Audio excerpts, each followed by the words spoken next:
Hey everyone, today we're going to be doing glycolysis structures. So we're going to go through each step of glycolysis and draw out each structure that's associated with it. So I wanted to do a quick run through the last video that we went through, which was the glycolysis overview. So glycolysis is glucose breakdown, occurs in the cytosol. Here's your net equation that you got to memorize. It's going to be free points on your exam. So I'd just go ahead and do that. We drew out or wrote out every step of glycolysis. In that last video, we made note that phosphofructokinase 1 is your committed step. We made note of each of the investment and the payout steps as well. Big thing that we talked about was that glyceraldehyde 3-phosphate, once we reach that step, we have two of those molecules. So everything is occurring twice from that point on in glycolysis. Right here is our shorthand method that we were talking about and using, and that's what we're going to be using today. In that last video, I talked about this other method of writing out glycolysis in a shorthand way, something that would be easy. I accidentally put this 3 here. It's not supposed to be there because that's not the third step of glycolysis. The third step is right here. So if you are liking that method, just make that correction real quick. So today we're going to be going through all the glycolysis structures. If you haven't already, please hit that sub button, hit that like button, make some comments on the videos so that I know that I'm doing the right thing and that you're still liking what is being put out. And we're just going to jump in here. So glycolysis structures. So we start out with glucose, and glucose is one of those that you got to memorize it. Just memorize it now, make your life easier in the future. So people have different ways of drawing glucose. Most of it is just to show the directionality of your hydroxyl groups and your hydrogen ions. So this is kind of the way that I draw everything. And then you're supposed to understand that there's a hydrogen here everywhere that carbon needs that fourth bond, right? So that kind of goes without saying. The other thing that people like to do with these ring structures like this, they draw like a bond like this so that you know there's a hydrogen here and an OH, and then like this, hydrogen, OH, like this, and then like this. And it just gets really cluttered on me, so I'm not going to draw them that way, just so that you all are aware there's going to be hydrogens everywhere that there should be a hydrogen, right? So we're not doing it that way today. If you really want me to make a video that draws everything out that way, just hit me up in the comment section and we can make that happen. Otherwise, we're just going to be drawing them kind of like this, nice, simple, easy structures. So I always draw these structures with the oxygen up at the top, just so that I can keep that straight in my head, so I know every time it's going to be there. Some people like to draw that oxygen over to the side a little bit. That's fine too. So glucose goes to glucose 6-phosphate,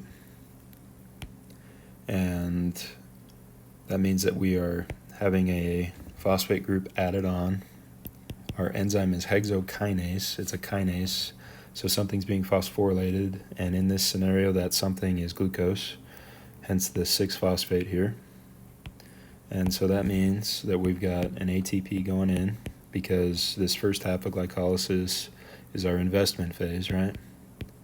So that ATP is being utilized to get this phosphate group onto glucose. And the big reason for that is that there are these GLUT receptors, and that just stands for glucose transporter. And the purpose is, if you pull a glucose in from the blood into the cell via that GLUT transporter, if you don't phosphorylate it, there's nothing stopping that glucose from just bouncing straight back out of that cell. So you have to phosphorylate it in order to trap it in the cell so that it can go through glycolysis and we can get some energy out of it. So glucose 6-phosphate. All of these names are going to tell you exactly where these structures are at. So the phosphate group is on the 6th carbon, and we're going to label our carbons here, 1, 2, 3, 4, 5, and 6. So that phosphate group is going to be coming off of that 6 carbon up there. So when we draw this, it's still a glucose, so it's still a 6-membered ring. We still have all of the same hydroxyl groups on it. And now we have that phosphate group coming off that 6 carbon up here on the top left. From glucose 6-phosphate, we go to fructose 6-phosphate, and we do that by phosphoglucose isomerase. And it's isomerizing, so that just means that we have essentially an isomer of glucose 6-phosphate in fructose 6-phosphate. We're just going to change how it looks a little bit.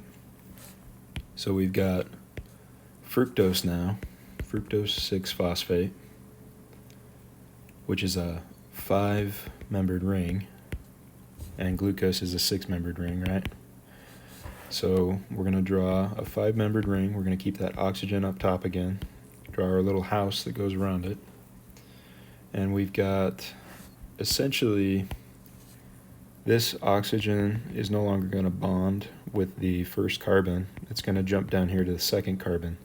So we have this carbon CH2 group now and this OH that are going to be coming off up here on the top right of that fructose ring.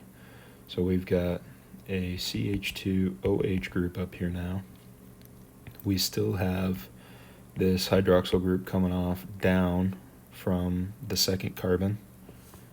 So this is our first, second, third, fourth, fifth, and then we'll have our 6th up here. And we're just going to keep numbering them that way for clarity's sake. So we've got CH2OH on that second carbon now, and an hydroxyl coming off. We have our hydroxyl group here coming up into the middle of the ring, off of that 3rd carbon, like it has been. Off the 4th is another hydroxyl. And then we still have our CH2OPO3 2- group here. Some people like to draw that PO3 2- group as like a P with a circle on it, so you can do that to shorten it even more if you'd like to. I'm just going to keep doing the CH2OPO3 2-, basically so we can just keep track of it all. From fructose 6-phosphate, we go to fructose 1,6-bisphosphate, and that means that we're adding a phosphate group onto the compound now, right, onto the molecule. So we are using a kinase, which is called phosphofructokinase 1, and that is Big Daddy. That is our committed step of glycolysis. And because we're adding a phosphate group here onto, onto our compound or our molecule, that means that we're utilizing an ATP, and an ADP is popping out of there. So we've got fructose, which is the ring structure, right? So we're drawing our house again. We have this CH2OH that's up there, but it is becoming a phosphate group, so it's CH2OPO3 2-. Still have our hydroxyls coming off in each of these same spots. And then we still have our CH2OPO3 2- group up here as well. So essentially, that phosphate group that's over here is taking the place of this hydrogen. So that's the only change here. From fructose 1,6-bisphosphate, that's the end of our ring structures, right? So we're going to be utilizing aldolase here, and that is going to be essentially cutting fructose 1,6-bisphosphate in half. And so fructose 1,6-bisphosphate goes to DHAP and GAP, dihydroxyacetone phosphate, and then glyceraldehyde 3-phosphate. And since we are splitting or chopping up our ring structure up here, we are now moving down into all of our chain structures or our Fisher projections, or however you wanna draw these out. So DHAP here, It's going to be a 3-carbon compound, right? Or a 3-carbon molecule. And this is how I'm going to draw it. So just remember that there's bonds there, obviously. So we've got our CH2OPO3 2- group up top. We are double bonding an oxygen to that middle carbon. And we have a hydroxyl group coming off of the bottom there. This molecule in glycolysis is called dihydroxyacetone phosphate. So acetone, which means we essentially have a ketone group here. So with GAP, or glyceraldehyde 3-phosphate, we have almost the same structure again. So we've got our 3 carbons here, right? We have a CH2OPO3 2-. We have an alcohol, or that hydroxy group there. And then we also have what's called an aldehyde down here on the bottom, hence the glyceraldehyde, right? Glyceraldehyde and then 3-phosphate. So there's some people shorthand this like GAP, and some people do GAP 3P or GA3P, just so that you remember that phosphate group is on the 3rd carbon. I'm going to label these carbons 3, 2, 1. So we have glyceraldehyde 3-phosphate, and we have dihydroxyacetone phosphate, and both of those come from fructose 1,6-bisphosphate. DHAP is an isomer of GAP, and the enzyme that takes them in between each other is triose phosphate isomerase. So DHAP is pretty much always converted to GAP, especially when the body's utilizing a lot of energy. It essentially pulls this glycolysis pathway forward, so the body needs more GAP than DHAP. In a resting state, more of it's going to be in the DHAP form. So when we think of it that way, we now essentially have 2 GAP moving on throughout the rest of the pathway. So 2 GAP creates 2,1,3-bisphosphoglycerate. So our next step is 1,3-bisphosphoglycerate, and there's 2 of them again, right? So just remember this 2x is important. We're not going to draw out 2x of everything, but just keep that in your head, because that's also a test question. The enzyme that we use going from GAP to 1,3-bisphosphoglycerate, or 1,3-BPG, is called GAP dehydrogenase, and that means that we are losing a hydrogen. So when we're drawing GAP, we still have those 3 carbons. We are inputting, this is the weird one, where we're inputting NAD plus and inorganic phosphate, and we are netting NADH and H plus, and we're netting 2 of everything here, right? Because it's 2x. So with 1,3-bisphosphoglycerate, we have the 3 carbons. At the top, we've got the same phosphate group attached, CH2OPO3 2-. In the middle, we've got that same hydroxyl group.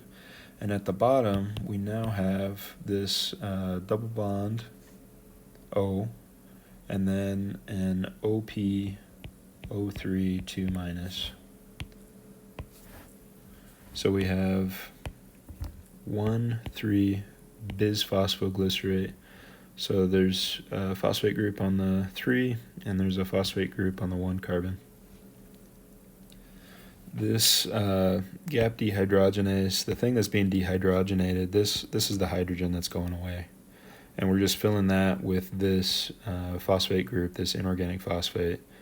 So from 1,3-bisphosphoglycerate, we go to 3-phosphoglycerate.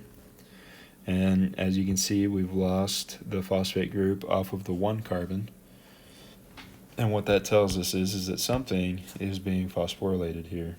And since it's not the molecule, that means that we've got an ADP that's becoming an ATP, and we're netting that energy here. So from 3-phosphoglycerate, you can go back down and create your 3 carbons again.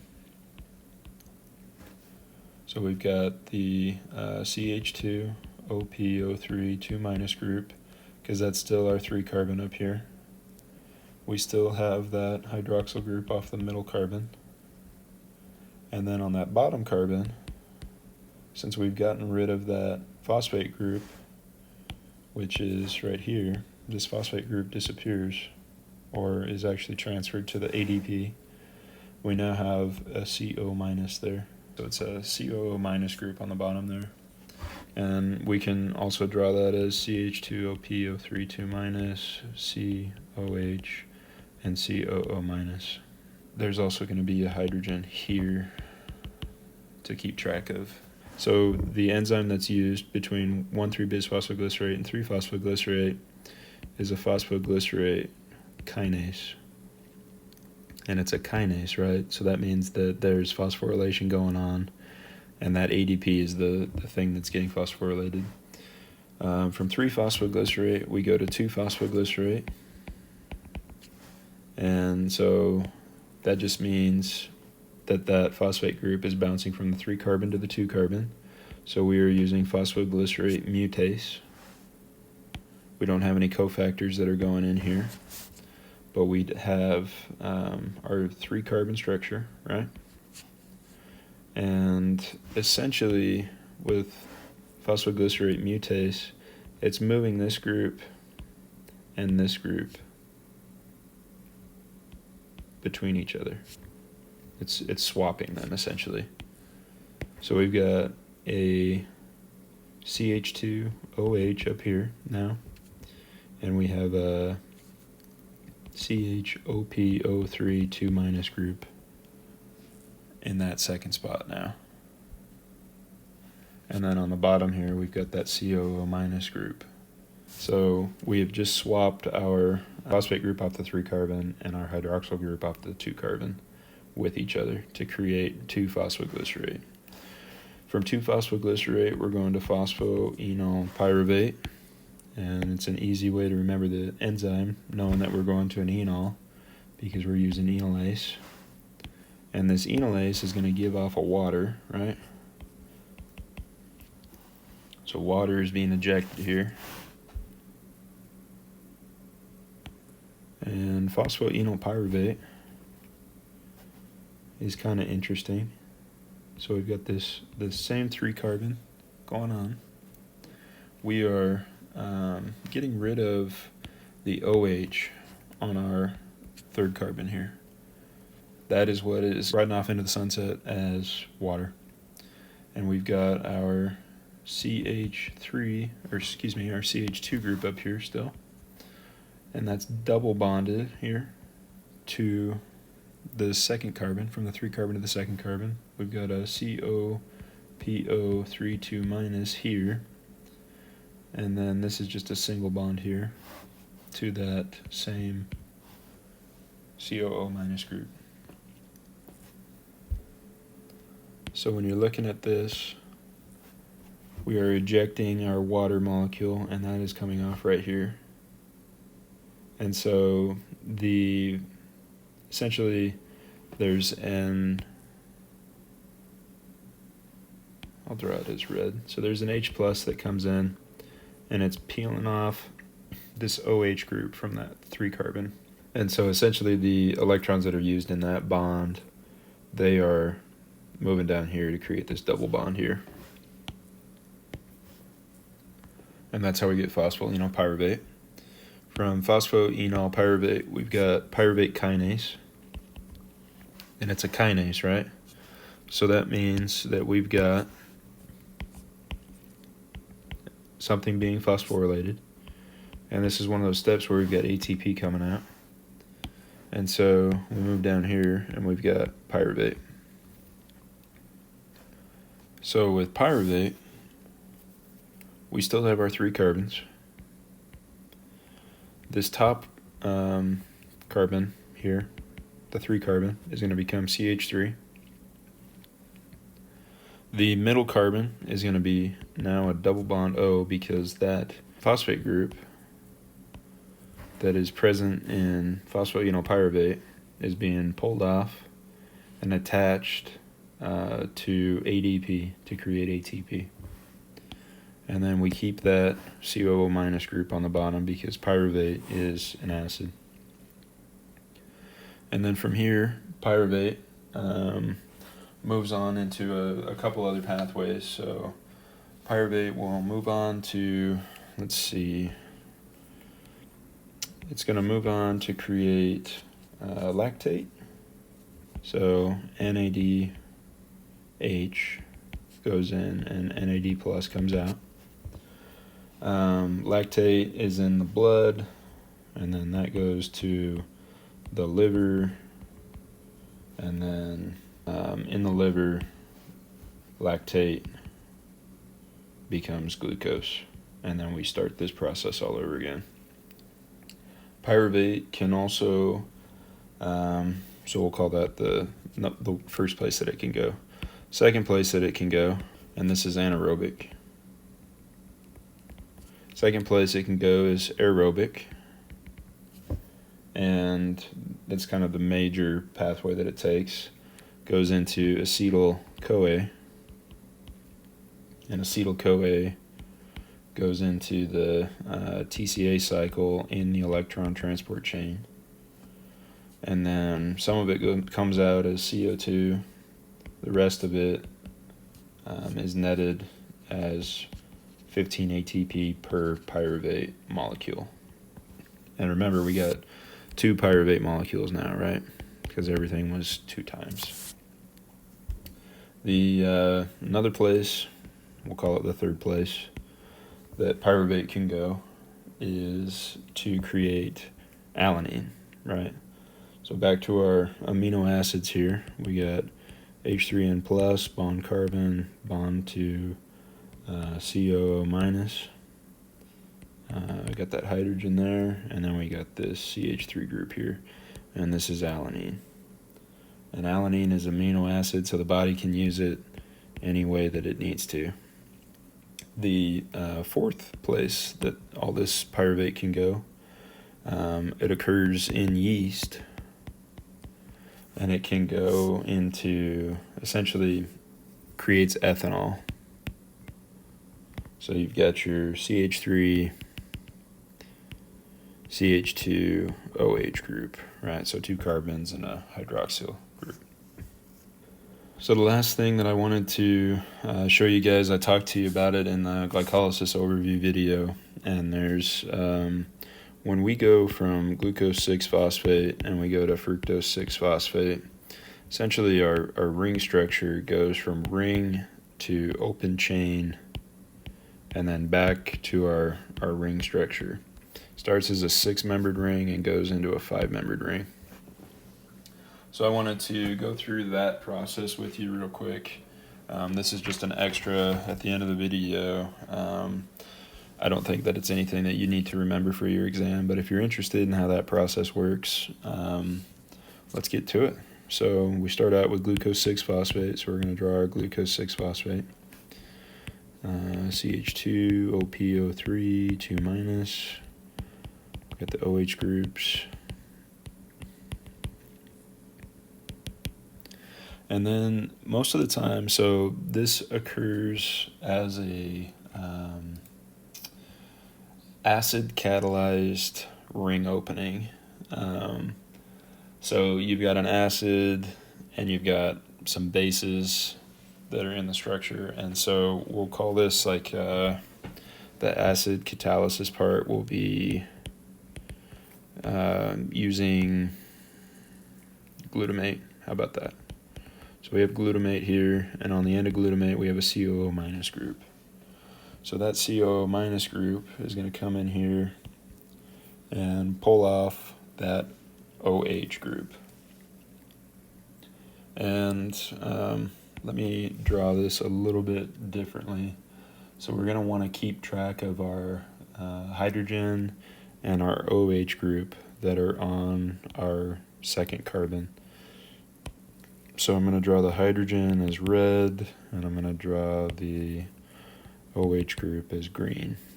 So we've got this glutamate, and that negative oxygen is going to attack this hydrogen here. It's going to pull that off, This hydrogen bond here is going to move here and create essentially a double bond with the oxygen.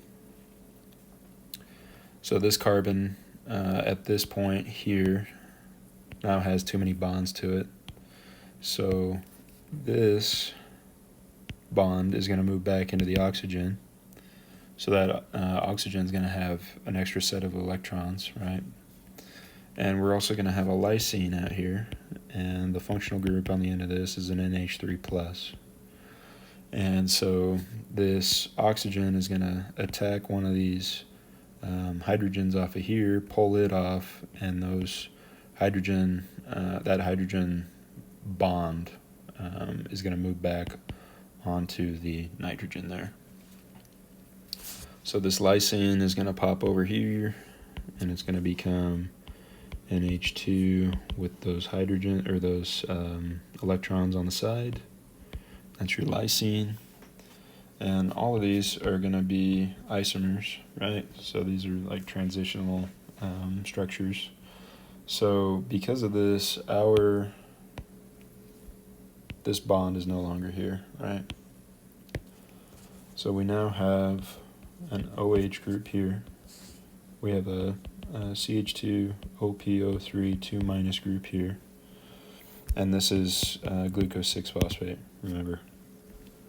So we still have this semblance of our ring structure here. This is now a double bond to an oxygen. We still have our OH group here going down, OH going up, OH going down. This, let me redraw this OH here. It's going to be the same OH that's on the other molecule, right? So it's going to be an OH that's green. And then we have our red hydrogen here still. And then what's going to happen is these valence electrons on this lysine are going to come down here, and they're going to attack our red hydrogen and pull that off of our compound. And so this bond is going to move here, and then this bond is going to move up here to create one of these guys, a negative oxygen, essentially. So from here, we're going to be moving down to this structure. So we still have something that resembles our original structure.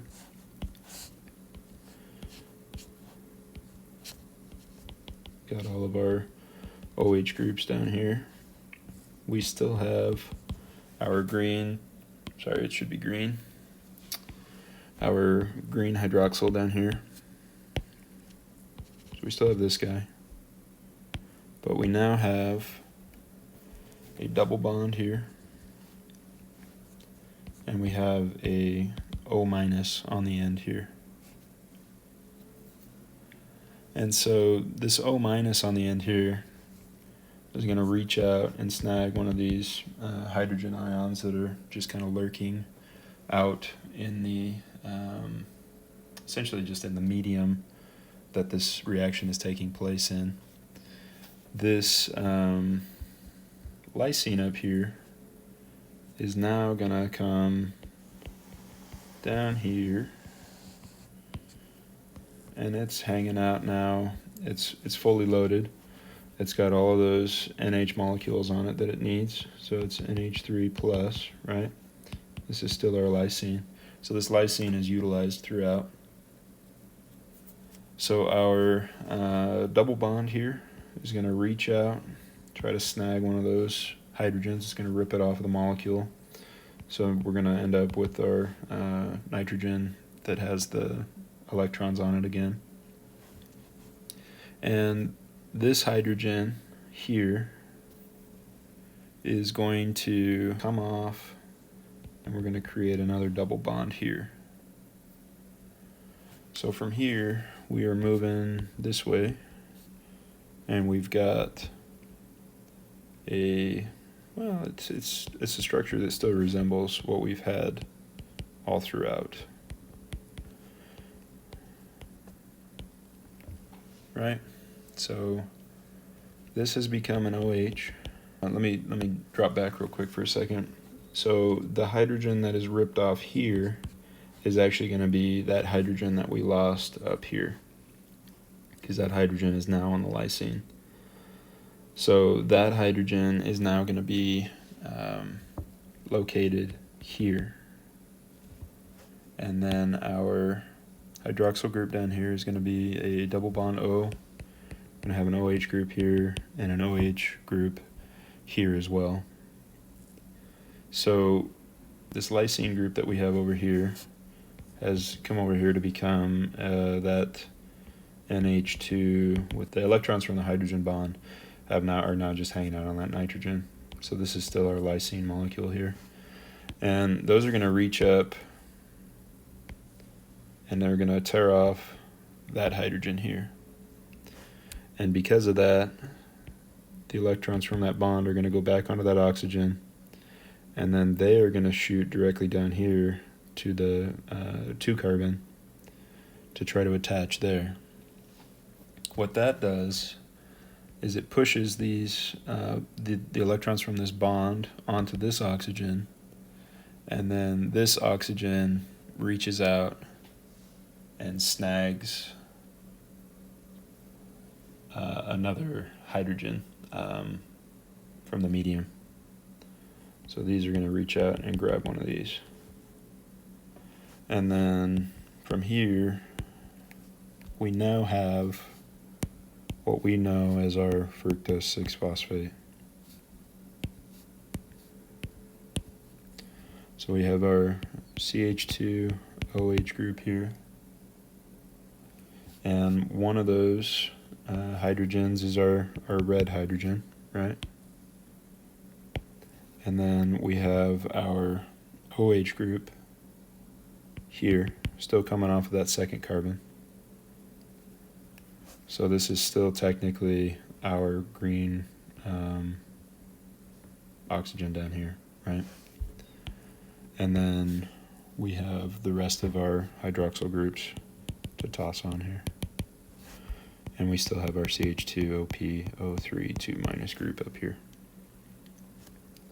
So that is essentially the big long process behind going from glucose 6-phosphate to fructose 6-phosphate. It's a little messy, sorry about that, but that's the best that I can do because it's such a crazy involved process. And then obviously this lysine here becomes an NH3 plus again. So lysine is pretty critical to that change, or any base that you're going to be using there. So that is the kind of isomerization of glucose 6-phosphate to fructose 6-phosphate using phosphoglucose isomerase. Pretty crazy that all of that happens so quickly and just, a snap of the fingers and it's done. But I hope you guys enjoyed the video. I hope that it helps you clear some things up, helps you kind of navigate glycolysis. Remember, these first 4 structures are ring structures in glycolysis, and they get essentially separated into 2 molecules of GAP, which goes to 2 of 1,3-BPG, 2 3-PG, and then 2 of 2-PG, and then 2 PEP, and then 2 pyruvate. And then pyruvate jumps down and can go into all these other processes, which is why glycolysis is such a crucial part of metabolism for carbohydrates. Again, really appreciate you guys watching the videos. Take the time, hit that sub button. Helps me out tremendously. Hit those like buttons as well. Leave me some comments if you think I can do something better, or if you think that I'm doing some useful things here. Please let me know. I really, really appreciate you all. I hope studies are going well for you, and we'll talk again soon.